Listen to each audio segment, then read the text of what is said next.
Hello students, good evening to all of you. So आज का हमारा टॉपिक है एक्यूरेसी एंड प्रिसीजन। सो आज हम ये समझेंगे कि एक्यूरेसी एंड प्रिसीजन में डिफरेंस क्या है। एंड जब हमें किसी नंबर का, किसी मेजरमेंट का ट्रू वैल्यू नहीं दिया हो तो भी हम कैसे पता कर पाएँ कि कौन ज़्यादा एक्यूरेट है। तो इसके बारे में हम आज के इस लेक्चर में समझने की कोशिश करेंगे। तो सबसे पहले मैं एक्यूरेसी की डेफिनेशन बताना चाहता हूँ। सो एक्यूरेसी का मतलब है that how close the measured value is to the true value. सो जो मेजर्ड वैल्यू है, जो आपने एक्सपेरिमेंटली किसी इंस्ट्रूमेंट की मदद से मेज़र किया है, वो ट्रू वैल्यू के कितना नज़दीक है, इससे हमें उस मेजरमेंट के एक्यूरेसी के बारे में पता चलता है। फॉर एग्जांपल, अगर मेरे पास किसी रॉड की लेंथ है, लेट अस सपोज रॉड का लेंथ है 5 centimetre, this is the true value. True value आती है जब आप किसी चीज़ का मेजरमेंट बार बार करते हैं, बहुत बार करते हैं, और उसको रिपीट करने के बाद एवरेज लेके उसको वैल्यू को कहते हैं मीन वैल्यू, या उसे कहते हैं ट्रू वैल्यू। सो वो किसी भी मेजर्ड रिजल्ट के लिए एक ट्रू वैल्यू कहलाती है, किसी भी क्वांटिटी के लिए एक ट्रू वैल्यू कहलाती है।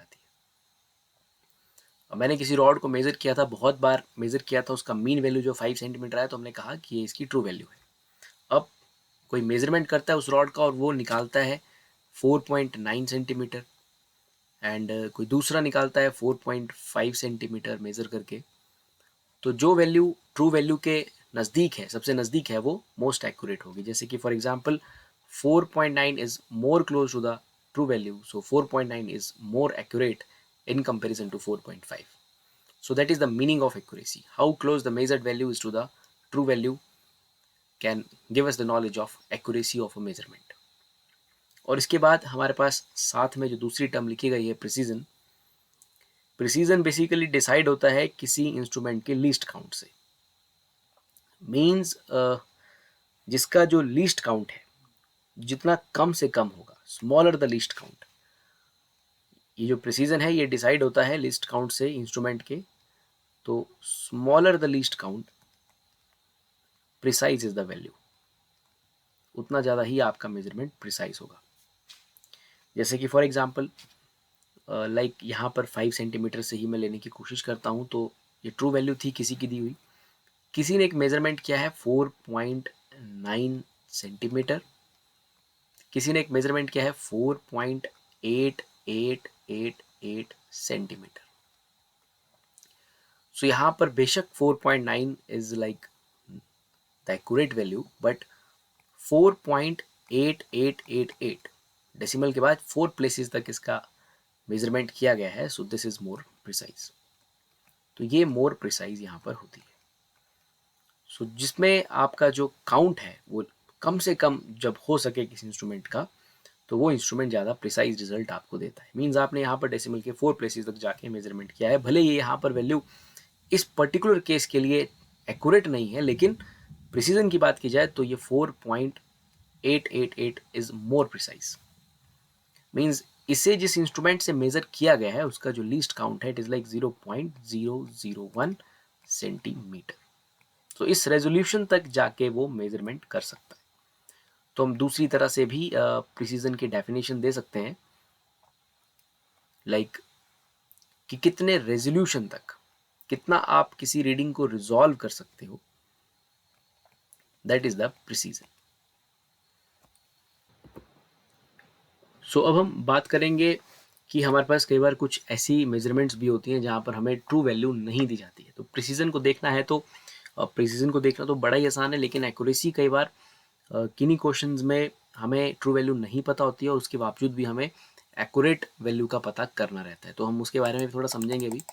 सो मैं कुछ एग्जांपल्स यहाँ पर पहले प्रिसीजन के लिए और दिखा देता हूँ। जैसे कि for example I have some measurement 4.006 and like 4.00693, 4.0060000। So ये जो है वो सबसे ज़्यादा प्रिसाइज है, like it is in this centimetre centimetre centimetre. So ये मोर प्रिसाइज है यहाँ पर, क्योंकि सभी जो है सेंटीमीटर से ही लिया गया है। तो तीसरे वाली जो है ये जिस स्केल से ली गई है उसका लीस्ट काउंट सबसे कम है। तो ये सिंपल सा प्रिसीजन का मतलब होता है। सेकंड हमारे पास मैं जिस के बारे में बताना चाहता हूँ वो ये है कि बहुत से केसेस में हमें ट्रू वैल्यू नहीं पता है और उसके बावजूद हमें एक्यूरेसी के बारे में पता करना है। तो वैसे केसेस में हम एक्यूरेसी का पता लगाने के लिए सबसे पहले फाइंड आउट करते हैं रिलेटिव एरर।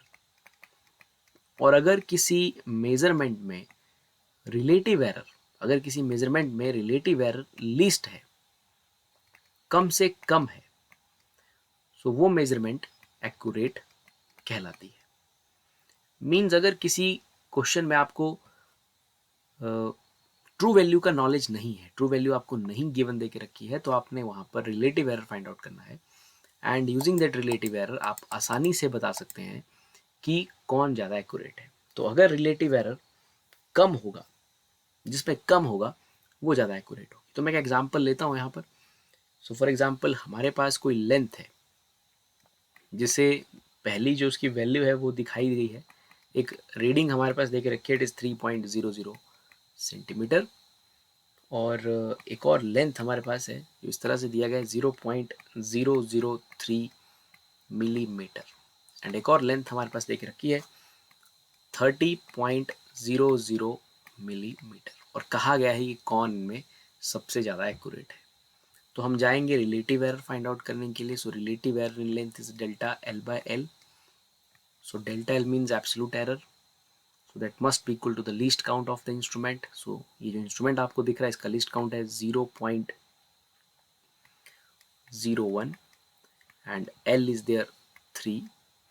तो अगर आप इसको सॉल्व करेंगे, अगर आप 0.01 को 3 से डिवाइड करेंगे, you will get 0.3 into 10⁻⁻²। Unit से यूनिट कैंसिल है, it is a relative error there. So 0.3 into 10⁻⁻², ये इस पहली मेजरमेंट को देखते हुए यहाँ पर फाइंड आउट की गई रिलेटिव एरर है। और हमने कहा कि रिलेटिव एरर जहाँ कम से कम होगा वहाँ एक्यूरेसी सबसे ज़्यादा होगी। सो हमें सिर्फ मेजरमेंट दी थी, हमने मेजरमेंट के प्रिसीजन को देख के पता लगाया कि यहाँ पर what is the absolute error, और वो 0.01 है, divide by 3 we get the answer for relative error. उसी तरह से हम सेकंड केस में भी रिलेटिव एरर फाइंड आउट कर सकते हैं and it is like 0.001 divided by 0.003। तो यहाँ से भी इसको सॉल्व जब आप करेंगे तो आपको कुछ 0.3 जो है आंसर के तौर पर मिल जाएगा। सो इस सेकंड मेजरमेंट में जो रिलेटिव एरर है दैट इज 0.3। थर्ड केस में हम वही फिर से देखेंगे delta L by L, because हमें कंपैरिजन करना है तीनों में कि कौन एक्यूरेट है। सो इट इज यहाँ की रिलेटिव एरर है 0.01। We just look into the precision divided by 30 and हमारा जो आंसर है वो आएगा 3 इंटू 10⁻⁻3। तो अगर हम इन सभी रीडिंग को ध्यान से देखें तो यहाँ पर जो तीसरे नंबर पे आपको दिख रही है, ये वाली जो आपको दिख रही है, इसमें जो है रिलेटिव एरर सबसे कम है। तो जिसमें रिलेटिव एरर सबसे कम वो सबसे ज़्यादा एक्यूरेट। तो यहाँ पर हम ये कह सकते हैं कि तीसरी जो है वो मोस्ट एक्यूरेट है। और अगर इन्हीं तीनों में आपसे ये कहा जाता है कि कौन जो है वो ज़्यादा प्रिसाइज है, तो आपने यूनिट्स का भी ध्यान रखना है। लाइक यहाँ है 3.00 सेंटीमीटर डिवाइडेड बाय 0.003 मिलीमीटर। ये मिलीमीटर तक की मेजरमेंट कर रहा है, नीचे वाला भी मिलीमीटर तक मेजर कर रहा है, ऊपर सेंटीमीटर है। लेकिन जो दूसरे नंबर पे है उसका जो मिलीमीटर में जो वो रीडिंग दे रहा है minimum, it is like 0.001 millimetre. And तीसरे वाला जो है वो दे रहा है 0.01 मिलीमीटर। तो ऑब्वियसली ये जो है ज़्यादा प्रिसाइज है, ये ज़्यादा प्रिसाइज है। तो इन तीनों रिजल्ट्स को ऑब्जर्व करने के बाद हम ये कह सकते हैं कि यहाँ पर जो तीसरी है वो मोस्ट एक्यूरेट है, क्योंकि इसमें रिलेटिव एरर सबसे कम है, लेस रिलेटिव एरर।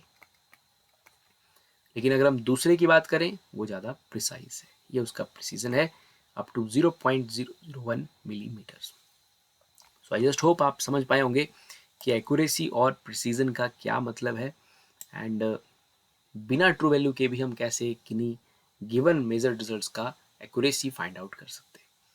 सो कोई मेजर्ड रिजल्ट किन्हीं ट्रू वैल्यू के कितना नज़दीक है वो उसकी एक्यूरेसी को बताता है, और कितने रेजोल्यूशन तक किसी मेजरमेंट को किया गया है वो उसके प्रिसीजन को बताता है। और ये जो ट्रू वैल्यू है ये भी मेज़र करके ही निकलती है, लेकिन ये सिर्फ एक सिंगल मेजरमेंट नहीं है।